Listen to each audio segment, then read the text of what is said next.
It's been a little while since handheld fans last got a Harvest Moon game. The Vita didn't get one, outside of backwards compatibility. The 3DS did, but it's been a little while. The Nintendo Switch has a Harvest Moon-like game, Stardew Valley. As of last week, though, we got the first legitimate console release of a Harvest Moon game in quite a while. And lucky for us, the Switch is also a handheld. As someone who really got into Stardew Valley, I was looking forward to this and, well, let's talk about it. Here is my review of Harvest Moon Light of Hope Special Edition for the Nintendo Switch.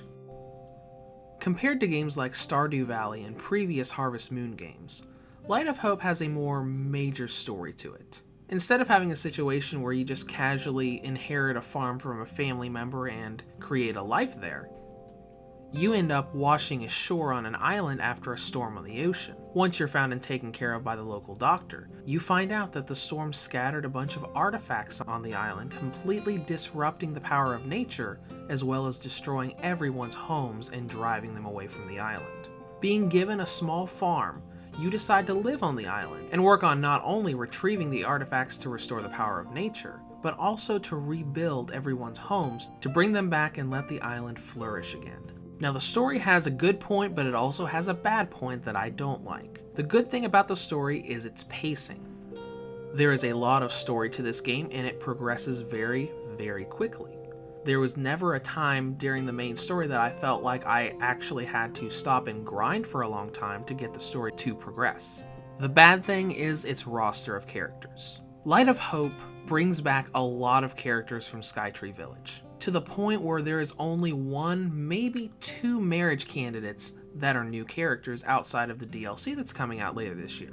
Now, there's nothing wrong with bringing back a couple recurring characters as fan service, but when almost the entire main cast is the same main cast from previous titles, it feels more like Harvest Moon Skytree Village 2.0 than a legitimate new title.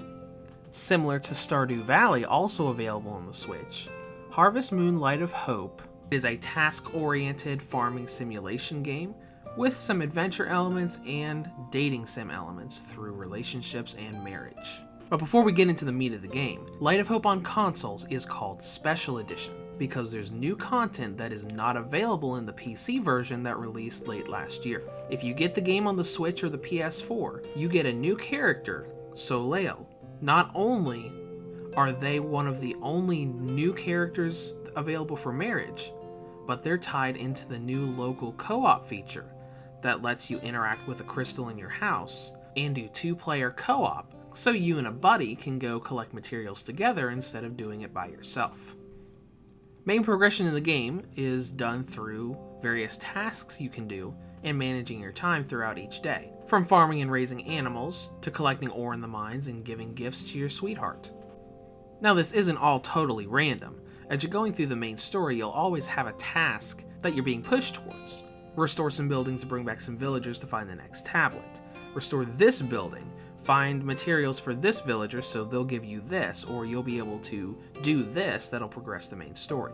But you also have a lot of other stuff you can do. Like in Stardew Valley, you have a big freedom of choice because there's no real time restriction on anything you do, be it for the main story or individual quests for NPCs.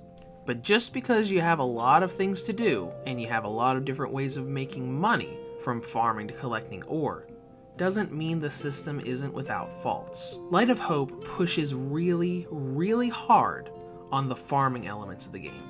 You are restoring the island's elements of nature through your farm, through what you're doing, what you're growing on your farm. Yet there is very little that you actually have to use the farm for throughout the main story. For the first few months of the game, I constantly farmed, because that's what the game kept pushing me and telling me I needed to do. I quickly found out that farming is one of the most least efficient ways of making money and getting to new upgrades so I can make new stuff and progress farther in the game. I could spend an entire day fishing or an entire day collecting ore in the mines, and I would get an exponentially higher amount of money each day than I would get across an entire week of farming. It got to the point where I just gave up farming, let my entire farm go into disarray unless a quest specified something I had to grow myself, and I rarely had to do any farming from that point.